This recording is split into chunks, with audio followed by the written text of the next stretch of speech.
কলার মোচা হয়তো আপনারা অনেকভাবে রান্না করে দেখেছেন, তবে মাছের মাথা দিয়ে একবার হলো এইভাবে রান্না করে দেখুন, খেতে জাস্ট অসাধারণ হয়। দেখতে যতটা না সুন্দর, খেতে তো এটা ভীষণ সুন্দর হয়। সাদা ভাতের সঙ্গে যদি এটা থাকে, আশা করি আর কোনো রান্নার প্রয়োজন পড়বে না, এতটাই সুন্দর হয়। আর মোচার মধ্যে অনেক কিন্তু ভিটামিন থাকে, তো যাতে রক্তের সমস্যা তারা কিন্তু খুব সুন্দরভাবে এই কলার মোচা খায়। তবে অবশ্যই ডাক্তারের পরামর্শ নিয়ে খেতে হবে সেটা। তো যাই হোক, রেসিপিটা দেখার জন্য অনুরোধ রইল। এটা দারুণ স্বাদের একটা রেসিপি। নমস্কার বন্ধুরা, সবাই কেমন আছে? আশা করি সবাই ভালো আছে। নতুন একটা ভিডিওতে আপনাদের আরও একবার স্বাগত জানাই। আজ আপনাদের সাথে শেয়ার করব দারুণ স্বাদের একটা রেসিপি। তো প্লিজ আপনারা পুরো ভিডিওটা দেখতে থাকুন, আশা করি আপনাদের ভালো লাগবে। তো চলো রেসিপিটা শুরু করা যাক।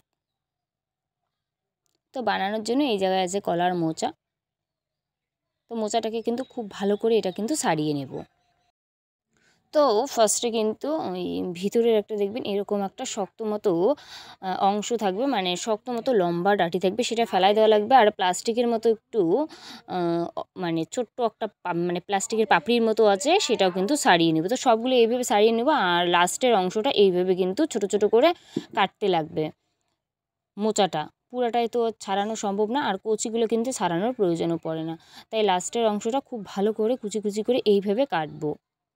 কাটার পর আর বাদবাকি যে আছে সবগুলো কিন্তু ছোট ছোট করে কুচি কুচি করে কাটতে লাগবে এই মোচাটাকে রান্না করার জন্য।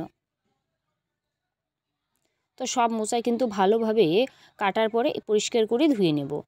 পরিষ্কার করে ধোয়ার পরে কিন্তু দেখাচ্ছি, এরপর কড়াইতে দিয়ে দেব জল। আর জলের সাথে কিন্তু সামান্য পরিমাণ নুন, আর তার সাথে একটু হলুদ, তাহলে কিন্তু কলার মোচাটা কালো হবে না। হলুদ দেওয়ার পরে দিয়ে দেব মোচাটা কিন্তু ভালোভাবে সিদ্ধ করে নেব ঢাকনা দিয়ে। খুব ভালো করে এটা ওই মিনিমাম 10-15 মিনিট সেদ্ধ করলেই কিন্তু হবে। তো ফিরে আসলাম 10 মিনিট পর ঢাকনাটা খুলে নেব। আর 10 মিনিটে বেশ ভালো কলার মোচাটা কিন্তু সেদ্ধ হয়। এরপরে এরকম একটা ছিদ্রযুক্ত পাত্রে নামিয়ে নেব, যাতে জলটা ভালোভাবে ঝরে। এরপর ওই কড়াইতে আবার দিয়ে দেব সর্ষের তেল। সর্ষের তেলটা একটুখানি ভালোভাবে গরম হলে পরে 1 চিমটে নুন দেব, তাহলে কিন্তু তেলটা ছিটবে না। তো এরপরে দিয়ে দেব পেঁয়াজ কুচি, শুকনো লঙ্কা, আর তেজপাতা, আর পাঁচফোড়ন। তার সাথে কিন্তু দিয়ে দেব টমেটো দিয়ে কিন্তু নাড়াচাড়া করব। আগে কিন্তু নাড়াচাড়া করার কোনো প্রয়োজন নেই, একে একে সব দিয়ে টমেটোটাকে দিয়ে ভালোভাবে নাড়িয়ে নেব, যাতে একটুখানি টমেটোটা নরম হয়। এরপরে দিয়ে দেব কুচি কুচি করা যে আলু, টুকরা করা একটা আলু এই জায়গায় ব্যবহার করব। আপনারা চাইলে সেটা কম বেশি করতে পারেন, লোক হিসাবে আপনারা রান্না করবেন। তো আলুটা দিয়ে কিন্তু খুব ভালো করে নাড়িয়ে নিতে লাগবো। আর অবশ্যই কিন্তু একটুখানি লাল লাল করে আলুটাকে ভাজবো। তারপরে দিয়ে দেবো এইখানটায় কাঁচা লঙ্কা, চেরা কাঁচা লঙ্কা। তবে ঝালটা নিজের স্বাদ অনুযায়ী আপনারা কম বেশি করতে পারেন। আলুটা যখন খুব ভালো লালচে করে ভাজা হবে, সেদ্ধ করা মোচা সেটা দিয়ে দেবো। দেওয়ার পরে খুব ভালো করে কিন্তু নাড়িয়ে নেব। নাড়িয়ে নেওয়ার পরে দিয়ে দেবো স্বাদ মতো নুনটাকে একটুখানি মিশিয়ে নেব। আর নুন দিলে পরে কিন্তু মোচা থেকে অনেকটাই জল বেরিয়ে আসবে। এরপর দিয়ে দেবো কালারের জন্য হলুদটা দিয়ে খুব ভালো করে নাড়িয়ে নেব, নিয়ে ঢাকনা দিয়ে রাখবো, যাতে এটা আলু আর মোচাটা আরও ভালো সেদ্ধ হয়। এই ফাঁকে ততক্ষণ পেঁয়াজ কুচি, আদা আর একটু জিরে, এটা খুব ভালো করে একটা পেস্ট তৈরি করব।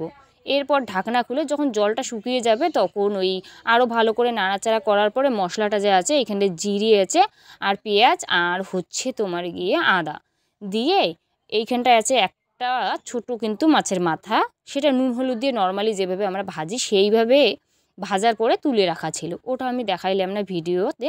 তো যাই হোক, এটা ওই মাছের যে মাথাটা আছে, সেটা ভালোভাবে নুন হলুদ দিয়ে লাল লাল করে ভাজার পরেই কিন্তু মোচার মধ্যে অ্যাড করব। অ্যাড করার পরে মাথাটাকে ভালোভাবে ভাঙতে লাগবে, আর তার সাথে মশলাটাকে খুব ভালো করে কিন্তু ভাজা ভাজা করতে লাগবে। এই কাজটা একটুখানি সময় নিয়ে করলে কিন্তু মোচার টেস্টটা খুব সুন্দর আসে। তো এরপরে অল্প একটু জল দিয়ে দেব। একদম শুকনো শুকনো করবো না, একটুখানি গামাকা করব, তাহলে না ভাত দিয়ে খেতে ভালো লাগবে। তো সেই জন্য আপনারা শুকনো করতে পারেন, তবে শুকনোর থেকে কিন্তু একটুখানি জল দিলে বেশ ভালোই লাগে। তো খুব ভালো করে এরপর কিন্তু একটুখানি হালকা আছে সময় নিয়ে আরও খুব ভালো করে নাড়াচাড়া করে নেব। আর আলুটাকে একটুখানি ভাঙবও, কিন্তু আধ ভাঙা করে নেব, তাহলে না গ্রেভিটা খুব সুন্দর হবে, আর গামাকাটাও খুব সুন্দর হবে। এই টাইমে খুব ভালো করে নাড়াচাড়া করে নেব, যাতে ওই খুব সুন্দরভাবে মেশে। এটা আমার রেডি, এটা আবার নামিয়ে নেব। একদম ঝটপট কিন্তু এই মোচা রান্না করা যায়, খেতে তো অসম্ভব মজার হয়। তো প্লিজ একবার এইভাবে শর্টকাটে কলার মোচা রান্না করে দেখুন, আশা করি সবার ভালো লাগবে। ভাত হোক বা রুটির সঙ্গে কিন্তু দারুণ যায়। প্লিজ একবার এইভাবে বানিয়ে কিন্তু জানাবেন এটা কেমন হয়। আশা করি রেসিপিটা আপনাদের ভালো লাগবে। ভালো লাগলে অবশ্যই লাইক কমেন্ট শেয়ার করে দেবেন। আর যদি এই চ্যানেলের প্রথমবার আমার রান্নার ভিডিও দেখছেন প্লিজ চ্যানেলটাকে সাবস্ক্রাইব করে রাখবেন।